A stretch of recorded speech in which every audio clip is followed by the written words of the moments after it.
지난 8월이라 뭐 아주 오랜 기간은 아니지만 든 자리는 없어도 난 자리는 있다고 빈자리가 굉장히 낯설 때가 있잖아요. 저는 한 1년을 저희 엄마 옷장을 못 버렸어요. 네. 옷을 못 버렸어요. 소지품도 못 정리하겠더라고요. 네. 지금 저도 그런 상태예요. 아, 하나도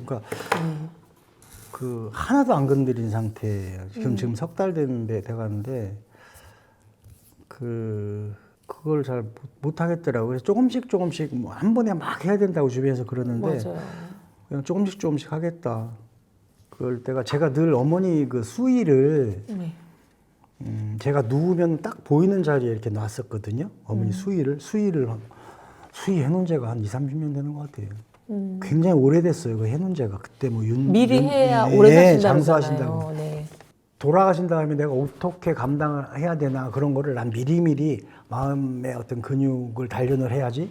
근데 이제 그 수위가 없잖아요, 지금. 네. 그러니까 누우면 딱 보이는 자리에 있던 수위가 없는 것이 또 엄마의 부재를 그대로 또 이렇게 보여주는 것 같고. 그렇죠. 너무 어머님과의 인연이 이제 끈끈하고 따뜻하고 뭐 이렇게 됐지만 앞으로 뭐 어떤 계획이 있으세요?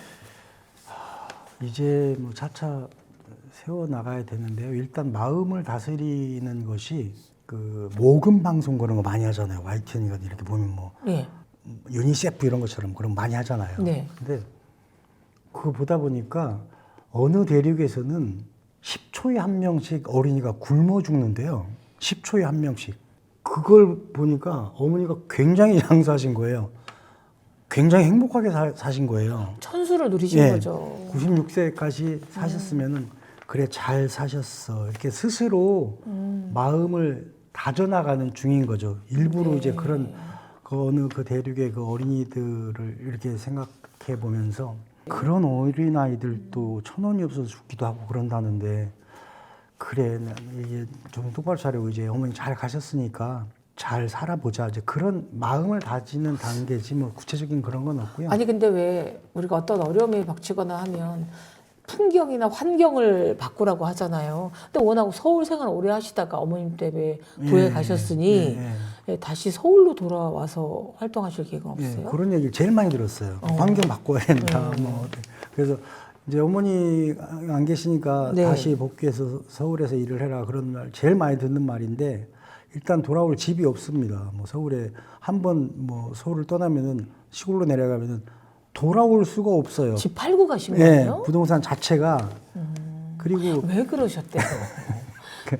전세나 월세 주고 가셔도 될 걸. 그리고 지금 오늘도 이제 지하철 타고 오다 보니까 못 살겠더라고요. 이제 뭐 길도 잘 모르고 너무 복잡하고 시끄럽고 그래서 집값은 둘째치고. 예, 이미 어허. 그리고 방송도 저 뭐 30년 할 만큼 했고 원하지도 않아요. 그 요즘 트렌드도 모르겠어요. 요즘에 뭐 이번에 뭐 예능 작가 상 누가 받으면 좋겠니 주변에 뭐 뭘 봐야 YTN만 보는데 어떻게 알아요 제가 이제 그런 식으로 많이 이제 트렌드도 잘 모르고요. 시골에서 제가 할 수 있는 게 책 쓰는 거밖에 없어가지고 요즘 또 책도 이렇게도 안 팔리는 시대에 책을 쓰기 시작해가지고 염려가 됩니다만은 그래도 할 게 그거밖에 없어가지고요. 네. 그렇게 살 계획입니다. 제일 못 버리겠는 게 사진하고 엄마가 저한테 보낸 편지였어요. 네, 네 저도 네. 편지했습니다.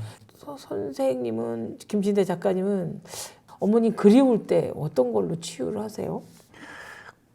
그게 희한하게요. 사진을 그렇게 많이 찍어놨는데도 사진을 못 들여보겠더라고요. 그리고 제가 또 아팠을 때 사진도 제가 많이 찍었어요. 왜냐하면 이렇게 발음을 제가 안 되는 건데 그걸 어떻게 한번 재활을 해보겠다고 막 동영상으로 찍어서 막 그거 많아요. 그 동영상 중에 어머니가 자꾸 말이 안 되는데 억지로 하는 어떤 그 패턴이 있으시더라고요. 그 나름대로 이제 그걸 추리를 해본 거예요. 저 말씀은 무엇일까? 아버지 마고자에 달렸던 금단추가 어디에 있다라는 말을 해주고 싶은 건데 아하. 제 생각이에요. 네. 근데 말씀을 못하고 돌아오셔도 그 금단추가 어디 있는지 모르겠습니다. 아직 안 찾으셨어요? 네. 못 찾았어요? 네.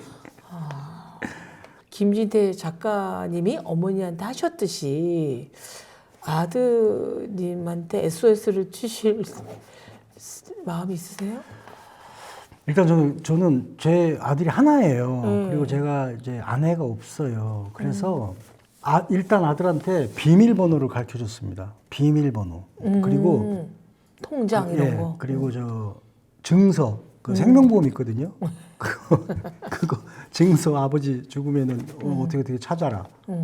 그리고 절대 아빠는 그 제사하지 말아라. 제사 저는 저 혼자 할아버지 제사도 제가 다 모셨어요. 하지 말고 술잔만 어느 밥자리에서 아빠가 기일이 돌아오면 술잔만 올려다. 왜냐면 그거 잊지 말고 그거 잊어버리면 그 자식인데 그거 너무하지 않냐. 그러니까 잊지 말라는 의미로 술잔만 하나 올려주고, 내가 해보니 힘들더라. 제사 모시고 하는 게. 그거 하지 말고 그냥 잊지만 말아다오. 그리고 친구들 이렇게 모아서 야, 오늘 아버지 기일이야. 우리 술 한잔 하자. 그래서 네가 모아서 네가 계산해라. 그러면 다른 네 친구들도 아빠를 기억해 줄 거 아니냐. 그런 방법도 있네요. 예. 그리고 그 기일이니까 뭐 2차까지는 가지 말아라. 그런 말까지 하고 막 그랬어요, 아들하고. 예. 아들이 그러겠다고 합니까? 그러겠다고는 하는데 모르겠습니다.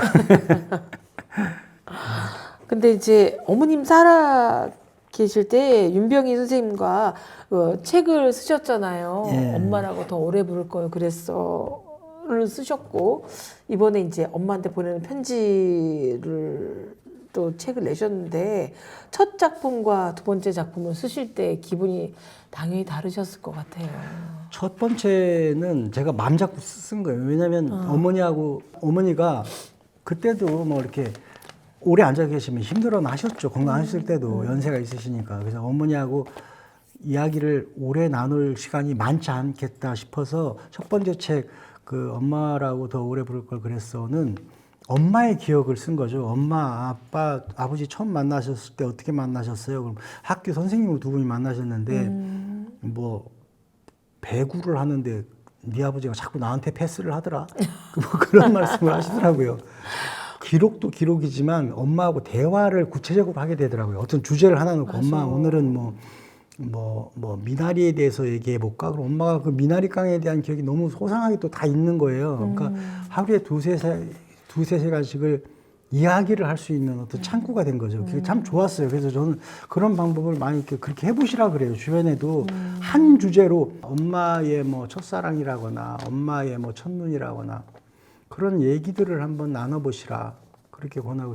두 번째 책은 뭐 엄마는 고맙다 했고 나는 안녕이라고 했다는 엄마하고 나눈 마지막 대화예요. 그 책 제목이. 네네. 그거는 어떻게 제 마음이 그냥 허전해서 그냥 하나하나 써가기 시작하다 보니까는 이제 책으로 묶여지는 거죠.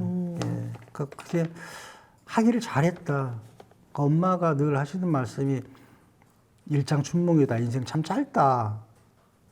그런 말씀 많이 하셨는데 그걸 다시 한번 느끼겠더라고요. 이렇게 한 사람의 인생이 책으로 이렇게 딱 정리가 되니까 아, 참 짧은 인생이구나. 이게 책으로 딱 정리가 되는구나.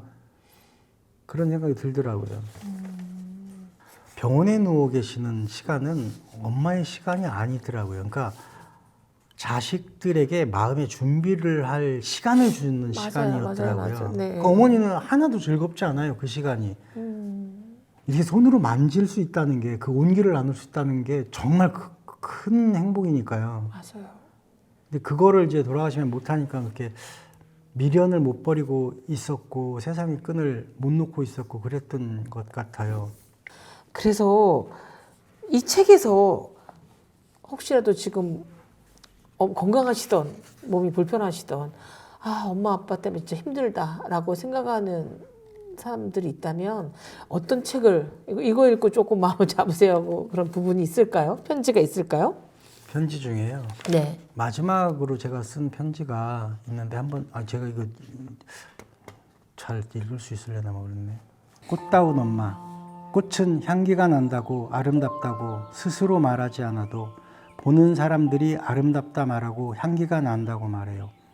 꽃 같았고 꽃다운 엄마 잘 가요. 천국에 이르시면 아버지랑 형님도 만나보시고 외할아버지랑 외할머니 김마리아도 만나보세요. 천국에 이르시면 나비의 날개나 능소와 꽃잎에 꾹꾹 눌러 쓰셔서 날마다 아들에게 편지를 보내주세요. 엄마의 아들로 60년을 살 수 있어서 참 행복했다는 말 꼭 해드리고 싶어요. 바다 같고 강물 같고 꽃 같았던 엄마 안녕. 이미 하늘에 가신 엄마나 아버지가 굉장히 그립지만 제대로 그리움조차 억누르고 살아가시는 분들, 혹은 지금 엄마 아버지가 아프신데 내 아픔에, 내 고통스러움에 제대로 마음을 못 전달하시는 분들은 한 번이라도 김진태 작가님이 쓰신 이 편지들 한번 읽어보시고 부모님한테 효도하라고 강요하는 게 아니고요. 나의 그리움, 나의 사랑을 좀 인간으로서의 원형지를 좀 찾으실 수 있는 그런 시간이 될 거예요. 이 책을 읽으면. 주제 자체가 좀 무거울까 봐 걱정 많이 했어요. 근데 누구나 겪어야 될 일이고요. 누구나 그럼요. 겪는 일이고, 그리고 우리 엄마라는 얘기고요. 네. 엄마는 영원한 우리들의 어떤 그 이상이기도 하고 현실이기도 하고 그런 분이니까요. 그리고 엄마 공기와 같아 너무 흔하게 많이 곁에 계시니까 소중한 줄을 잘 모를 수 있어요. 근데 엄마의 부재가 세상이 바뀌는 것처럼 클 수 있다는 거 꼭 느끼시면서 살았으면 좋겠고요. 특히 이제 저희나 알잖아요. 엄마라는 존재가 알아요. 근데 젊은 사람들 많이 몰라요. 젊은 사람들이